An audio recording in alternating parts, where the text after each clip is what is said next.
not okay. But I will be in just a minute. So I'm going to start out in 1999. I'm about 7 years old, and this is about the time when Pokemania is everywhere. So my friends and I were all into the card games, and you know, we wanted every single one, but there was one card in particular. The Charizard card. The holographic Charizard card. Yes, everybody wanted it. I don't think any of us had ever actually seen it before. We were like, if you get the holographic Charizard card, your life will be complete. And so, basically, I got $10 a month as my allowance. So, I could only buy like 3 of those little booster packs a month. And I don't know if any of you were crazy into buying them as well, but there's only one rare card in one of those. So it's like 3 chances a month to get this, like, this holy grail of Pokemon cards.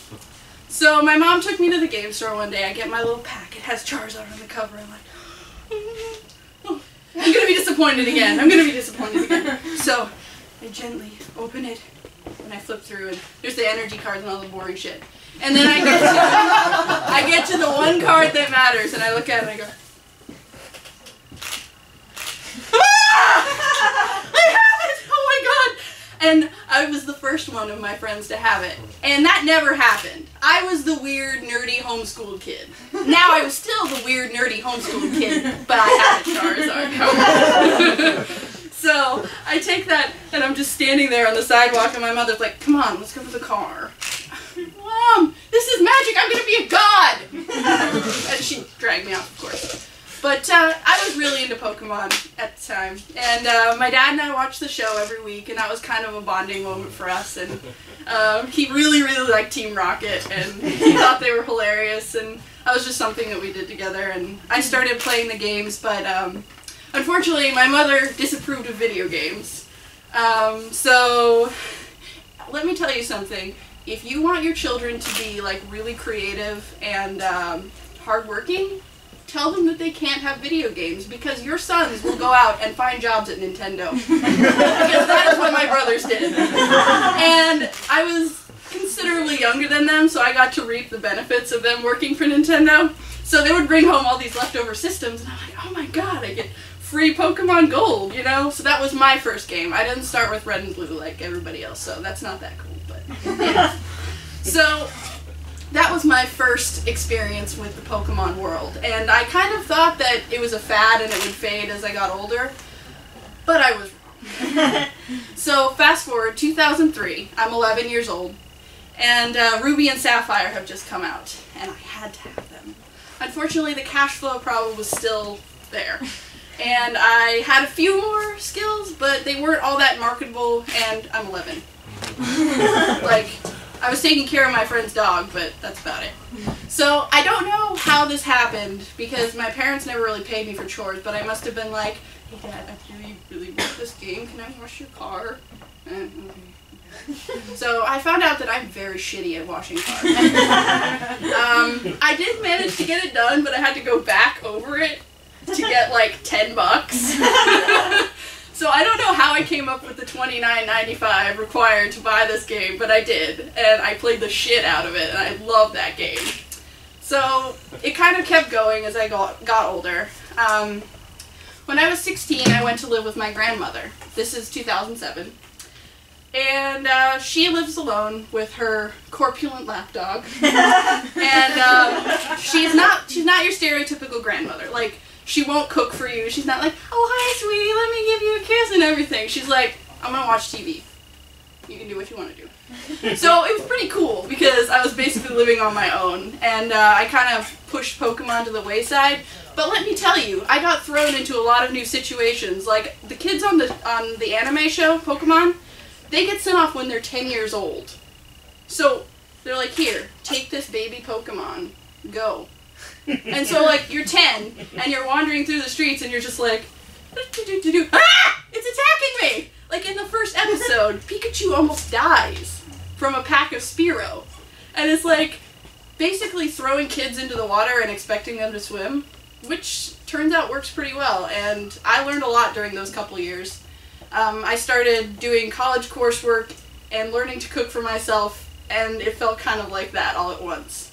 Those were pretty good years. They were pretty tough, and that was the first time that I ever felt homesick, but they were definitely good preparation for later on. So, 2011. When you battle with Pokemon, you have to evolve them so that they can fight all the gym leaders, and you can get badges, and then you can be like, look at how great I am, I have 8 badges. So I didn't get a badge in mid-June of 2011, but I did get my bachelor's degree. And it's a funny thing because I'm sure a lot of you know that when they give those speeches, they try to, I guess, prepare you for what you're about to face. But they really can't do that. So they end up sounding really cliche, and you just kind of are like, you know what?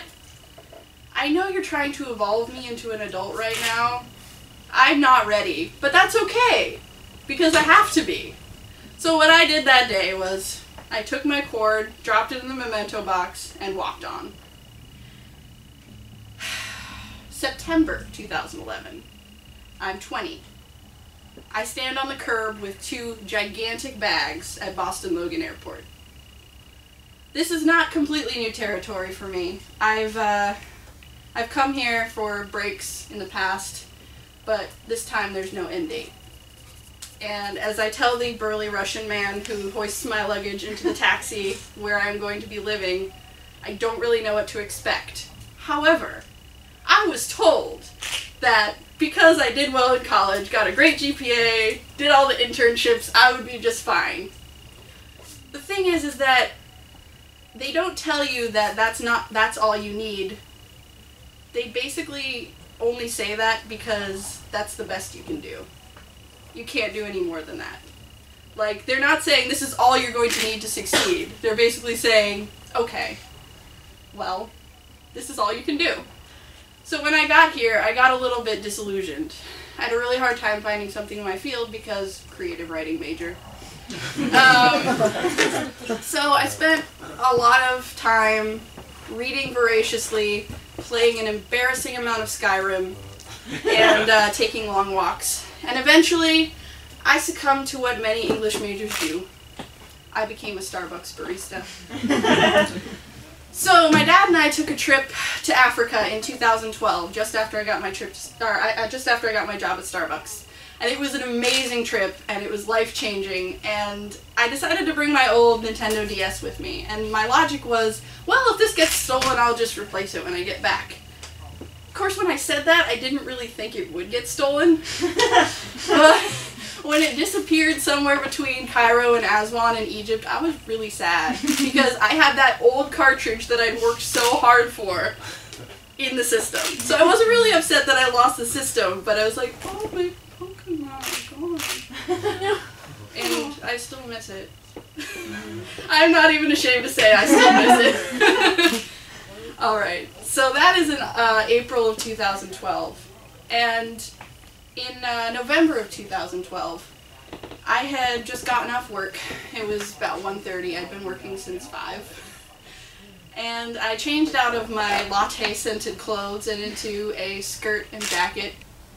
And I walked down the street, and I immediately felt a difference in the way people were perceiving me. And at the time, I was thinking, well, this is not great. I mean, people should respect me even if I'm wearing coffee-stained clothes. But it did sort of give me a confidence, because I was walking to my next job interview. And when I got there, I was a couple minutes early, and I met this this woman at the elevator, and I was like, oh, I'll probably just talk to her and be done. No. 4 people. 2 hours. So I kind of looked at it as, in Pokemon you have this challenge, it's called the Elite Four, and you battle like 4 super trainers at the end of your mission, and so I sort of felt like these were the Elite Four, and like if I could just impress them enough, maybe I could get this job and do something a little bit more closer to what I had gone to school for. So I kind of left in a happy daze because I talked to some people, and one of the people I was talking to, we talked about Game of Thrones, dinner parties, and all that sort of thing, and I was like, I could really fit in here. And then the next week I got a call saying that I was moving out of the coffee shop and into the office. February 2013. I leave the hospital and I don't really know what I'm doing. I've just discovered something that made a lot of sense once it happened, but I didn't know. And in the space of a few hours, my life sort of crashed down around me. And it was one of those things where I realized I had been stagnating for a while. I hadn't done anything creative in a long time, and I couldn't really remember the last time I'd been really happy. And at that point, I knew I had to make a change, but I didn't really know what it was. And at that point, I was watching somebody I loved hurt themselves a lot, and I couldn't really do anything about it. So after that, a few months later, I found myself packing up my old apartment, and I decided that I needed to find myself. And it's been a long process, and I don't think it will ever end, which is good, because, I mean, you get new experiences all the time. But it was one of those major life experiences that definitely helped me level up. And things turned out okay, but it was not easy. So, October 2013, I'm 22, and the new Pokemon games just come out. And they have really exceeded all expectations. Like the last generation, I was kind of like, you know what, guys? You're getting lazy. You're stagnating too. Do something creative. So in this version, now there are over 700 Pokemon. The graphics are amazing. The gameplay is so much better. And the online play is great. And I'm like, you know what, Pokemon? We've done okay. We've done this together. We've done this life thing together. And, you know, people sometimes call it a kiddie game, but there's just so much there that you can do, you can enjoy as an adult, and you can enjoy as a kid. And I really like how I've been able to level up with Pokemon throughout my life. And I don't see myself changing. I don't see picking up a new Pokemon game and not getting that kind of excitement. So, that is my story. Thank you.